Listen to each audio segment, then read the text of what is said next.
Assalamu alaikum. Hello and welcome to 168 Hours. I am Mariam Shaushat, and in this week's edition we'll be covering the most significant news stories from the past 7 days. Stay tuned. First, President Dr. Mohammad Muizzu pledges to increase higher education opportunities across the nation. He made the remarks last week in a special assembly held at the Center for Higher Secondary Education CHSE to mark its 45th anniversary.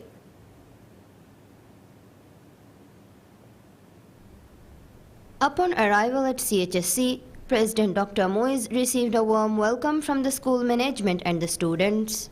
The Minister of Education, Dr. Ismail Shafiu, who also pursued higher education at CHSE, accompanied the President. As a former student of the school from 1995 to 1997, the President graced the event with his presence and delivered remarks that underscored his commitment to education. During his speech, President Dr. Muizzu fondly recalled significant memories from his time at CHSE and expressed happiness at the opportunity to meet current students. He highlighted the pivotal role that the higher education plays in building a strong future for students and urged them to make the most of this opportunity. Emphasizing the importance of setting strong goals and being self-reliant, he noted that today's students are the future of the nation and should have patriotism instilled in their hearts upon completing their education. President Dr. Muizzu also revealed that enhancing higher education opportunities nationwide is a top priority of the government. He emphasized the ongoing efforts to provide more opportunities within Malé City and various atolls, including training teachers to improve the quality of education. Additionally, he disclosed initiatives aimed at creating job opportunities for students who complete their studies. Speaking at the ceremony, Minister Dr. Shafiu announced the government's decision to resuming offering A-level higher education in the old CHSE building situated in Malé. This initiative, recommended by President Dr. Muizzu, aims to make higher education more convenient for students in Malé. The minister stated that resuming education in the old CHSE building would help to streamline education delivery and reduce government expenditure on higher education, including private school fees. CHSE was established on July 3, 1979 under the name Science Education Center. The school was renamed the Center for Higher Secondary Education in 2001. Initially, it started with only 4 teachers and 47 students, while today CHSE accommodates a total of 1,700 students. The school is a well-renowned school and it is the oldest school teaching A-level in the nation. In 2023, the school building was transferred to Malé to address space constraints. The new building features 6 floors, 38 classrooms and operates as a single-session school. During the past week, multiple ambassadors presented their letter of credence to the President of Maldives, Dr. Mohammad Muizzu, at ceremonies held at the President's office. This marks an important step in strengthening the Maldives' international relations with several countries. All ambassadors were ceremoniously escorted from Republic Square in a traditional cultural procession, accompanied by the Maldives National Defence Force MNDF drum and trumpet band. In separate ceremonies held, President of Maldives, Dr. Mohammad Muizzu, received letters of credence from newly appointed ambassadors of Italy, Sri Lanka, Nepal, Eritrea and Colombia. The newly appointed ambassador of Republic of Italy to the Maldives, Damiano, presented his credentials.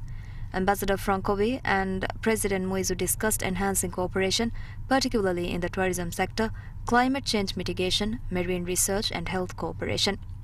Diplomatic relations between the Maldives and Italy were established in 1966, and Ambassador Francovi, a non-resident ambassador, will continue to reside in Colombo, Sri Lanka. Also, the new High Commissioner of Sri Lanka to the Maldives, Pelpolaje Ranga Sujiwa Gunawardena, also presented his letter of credence. High Commissioner Gunawardena and President Muizzu engaged in discussions about investment promotion and economic cooperation, particularly in education and health. President Muizzu emphasized the importance of recruiting qualified teachers to the Maldives. Diplomatic relations between the Maldives and Sri Lanka were established on July 26, 1965. Meanwhile, new ambassador of Nepal to the Maldives, Basudev Mishra, presented his credentials.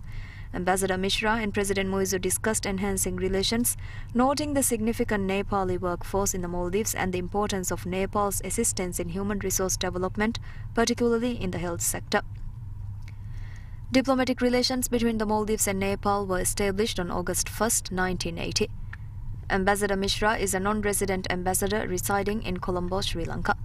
Moreover, the first ever ambassador of the state of Eritrea to the Maldives, Sihaye Voldemariam, presented his letter of credence and was received warmly by President Muizzu. They discussed exploring trade and economic cooperation as well as potential avenues for further collaboration at international level. Diplomatic relations between Maldives and Eritrea were established on February 10, 2021. Ambassador Voldemariam, a non-resident ambassador, resides in New Delhi, India. Also, the new ambassador of Colombia to the Maldives, Dr. Victor Echeverry Jaramillo, presented his credentials after being welcomed in the traditional procession. Ambassador Jaramillo and President Muizzu discussed enhancing cooperation in higher education, climate change mitigation and renewable energy. Diplomatic relations between the Maldives and Colombia were established on August 22, 1988. Dr. Jaramillo, a non-resident ambassador, resides in New Delhi, India. These ceremonies highlight the Maldives' ongoing commitment to strengthening its international relations and fostering cooperation in various sectors with countries across the globe. Minister of Foreign Affairs Musa Zamir successfully concluded his official visit to the United States last week, which commenced on June 24th. During the 4-day visit, Minister Zamir engaged in significant discussions aimed at further strengthening bilateral relations between the Maldives and the US. In Washington, Minister Zamir met with key officials including Secretary of State Anthony Blinken, members of the U.S. Congress, and USAID Administrator Samantha Power. These meetings focused on enhancing cooperation between the two countries and addressing issues of mutual interest. During his visit, Minister Zamir also engaged with the Council on Foreign Relations, a prominent U.S. think tank. Discussions revolved around the foreign policies of President Dr. Mohammad Muizzu's administration and the government's priorities. Additionally, Minister took the opportunity to meet with Maldivians residing in the Washington area. Minister Zamir then traveled to New York, where he met with UN Secretary General Antonio Guterres. The Secretary General acknowledged the Maldives' leadership role at the SIDS-4 conference and other multilateral forums, particularly concerning climate change and financing for development. He reiterated the UN's commitment to supporting sustainable development goals and ensuring global peace and security. In another notable meeting, Minister Zamir discussed enhancing resilience, productivity and capacity with Lee Junhua, the Under-Secretary General of the UN Department of Economic and Social Affairs. During his time in New York, Minister Zamir also engaged with the Maldivian community in New York and New Jersey over evening tea, assuring them that maintaining and enhancing consular services is a high priority.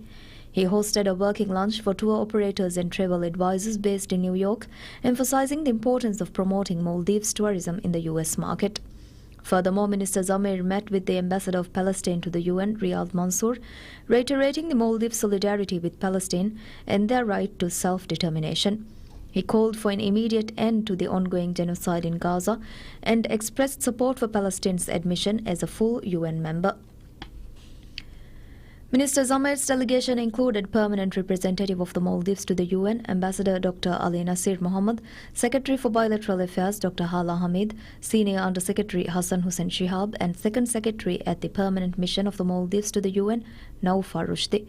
Throughout his visit, Minister Zamir demonstrated a strong commitment to advancing the Maldives' international relations and addressing the concerns of Maldivians living in the United States.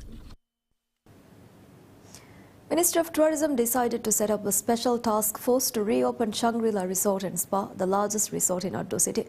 Known for its luxurious standards, Shangri-La Resort offers 284 beds, including 60 water villas, 26 beach villas, 28 pool villas, 16 tree houses and 2 presidential villas spread across 550,000 square meters.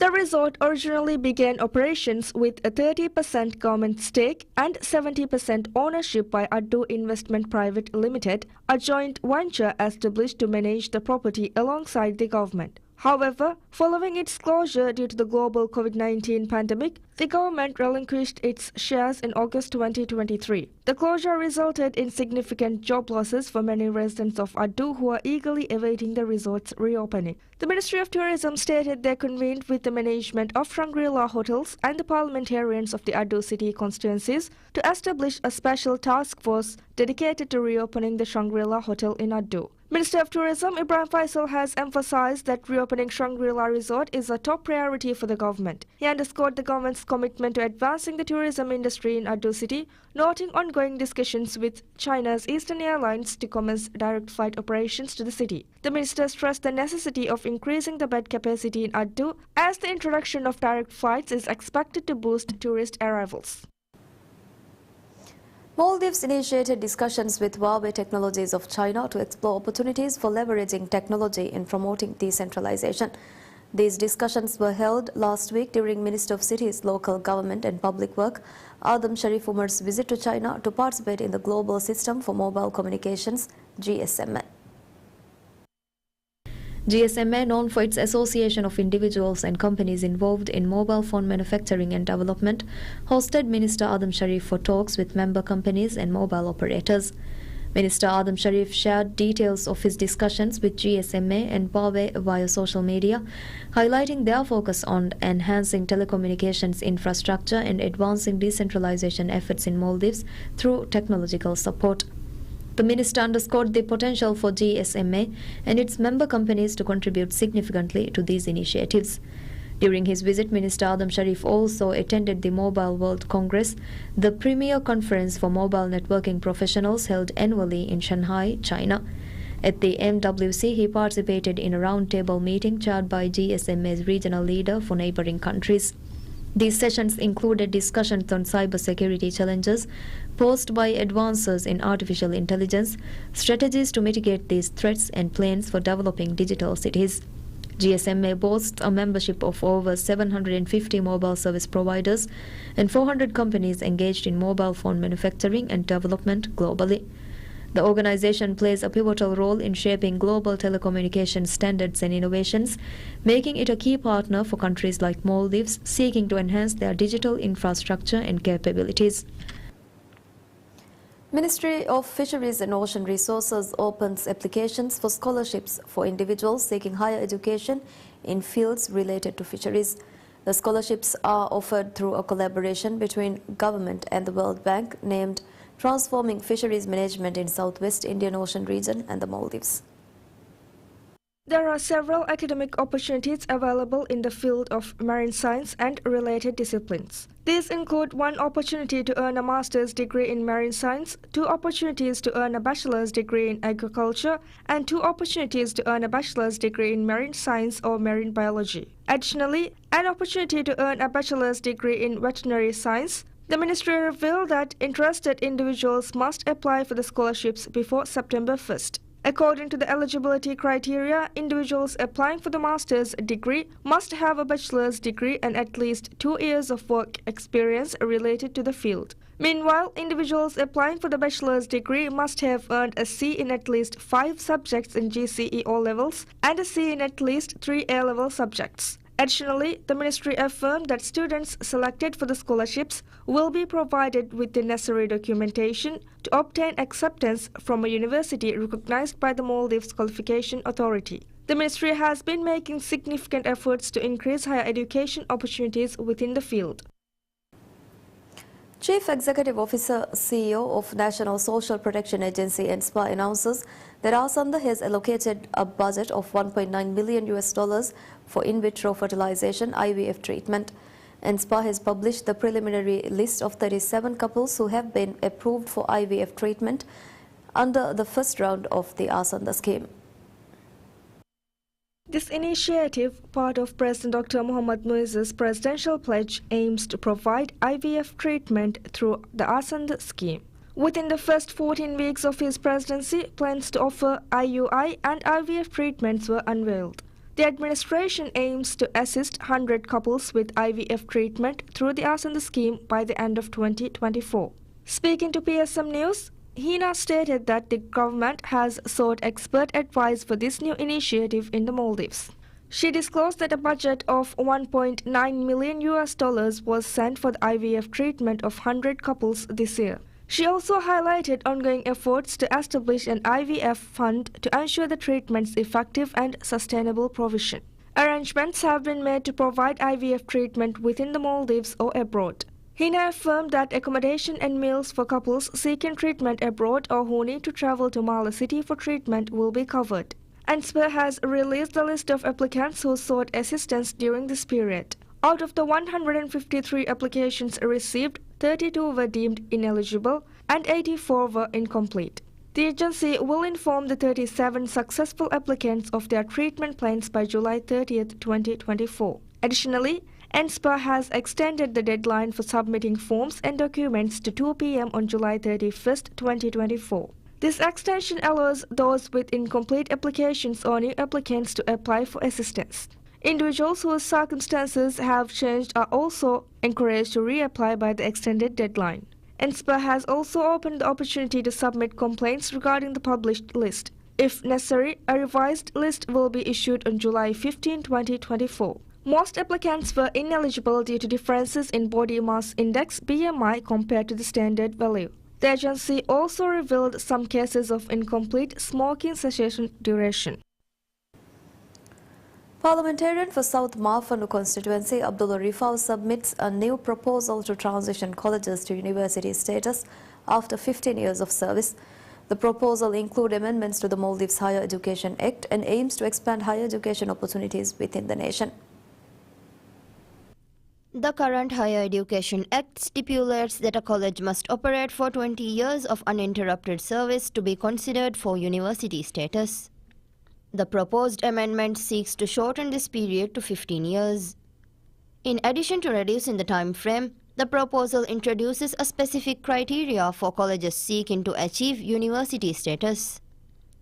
These include conducting at least 3 programs approved by the Maldives National Qualification Framework (MNQF) at levels 7 or 9 in various fields such as art and humanities, engineering and technology, life sciences and medicine, natural sciences and social sciences. Colleges must also have a minimum of 1,000 students enrolled in courses above level 7. The proposal requires that colleges participate in international university rankings or have a minimum of 5 years of experience in running university-level programs. It also stipulates that colleges must have been a member of an international organization of universities or a quality assurance body for 5 years. Furthermore, colleges must be involved in internationally recognized research projects and demonstrate management expertise in operating foreign universities and colleges. To ensure high academic standards, the proposal mandates that at least 10% of the academic staff must hold a PhD. Additionally, colleges must meet the Ministry of Higher Education, Labor and Skills Development standards for facilities and resources. Currently, higher education in the Maldives is provided by 2 universities, Maldives National University (MNU) and Islamic University of Maldives (IUM). The proposed amendments are designed to create new opportunities for the establishment and growth of higher education institutions in the country. Parliamentarian Rifau emphasized that the proposed changes aim to foster a more dynamic and resourceful higher education sector, offering greater opportunities for Maldivians and enabling institutions to provide a diverse range of academic programs. The proposal is now under consideration for legislative approval, with the potential to significantly impact the future of higher education in the nation. The Parliament accepts and passes the Public Debt Bill and the Fiscal Responsibility Bill to the Public Accounts Committee for further consideration last week. Both the bills were approved with 78 votes in favour. The Public Debt Bill, proposed by parliamentarian of Funadu constituency Muhammad Mamdouh, aims to establish a dedicated debt management office. Once the bill is enacted, this new office will be responsible for managing the nation's public debt.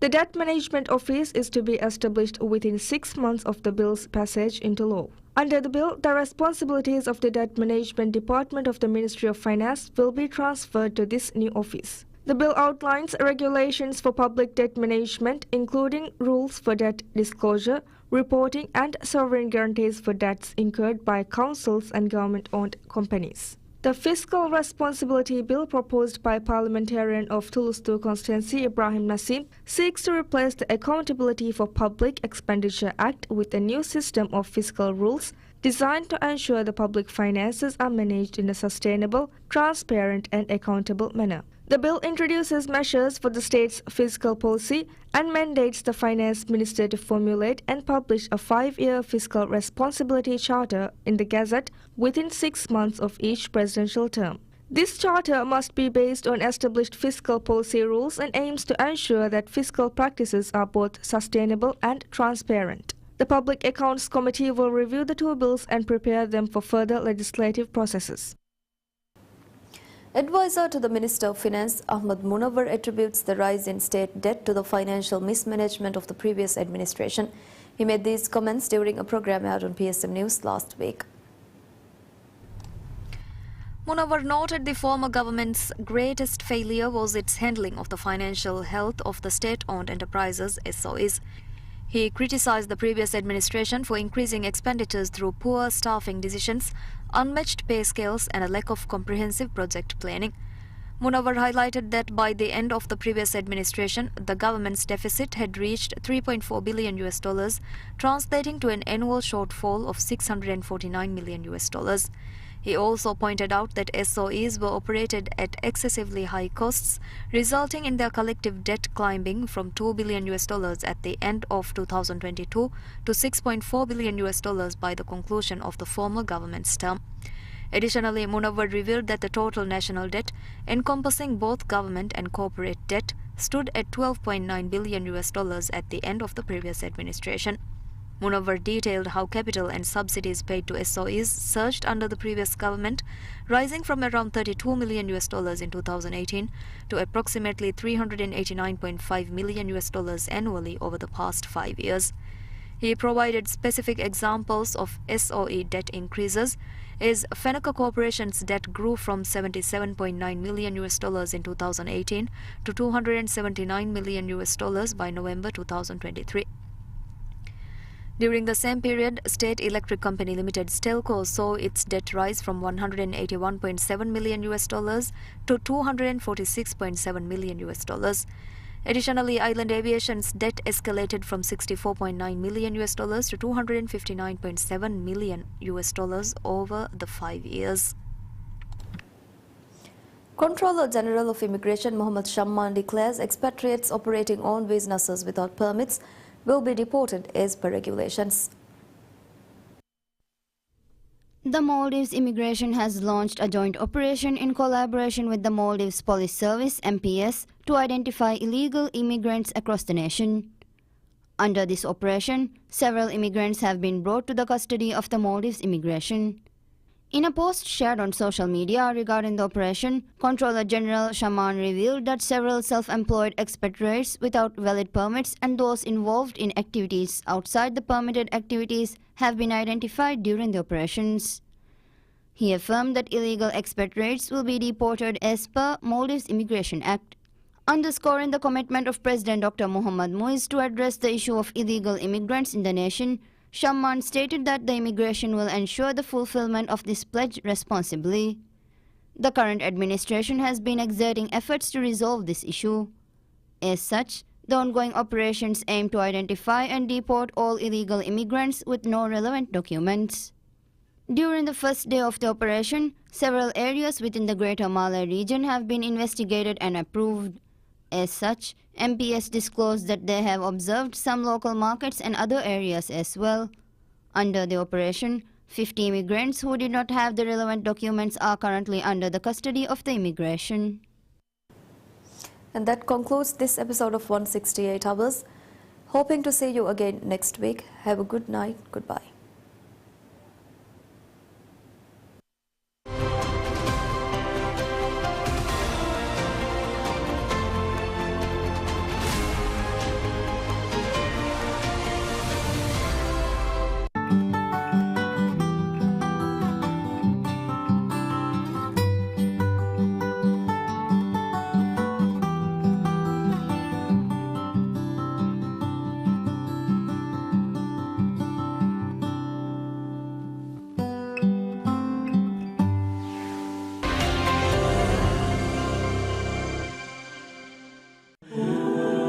Hijri aharuge tahuniya ya heyo edunta divehi emmiha lobvet akhunna ukhtunna ariskuram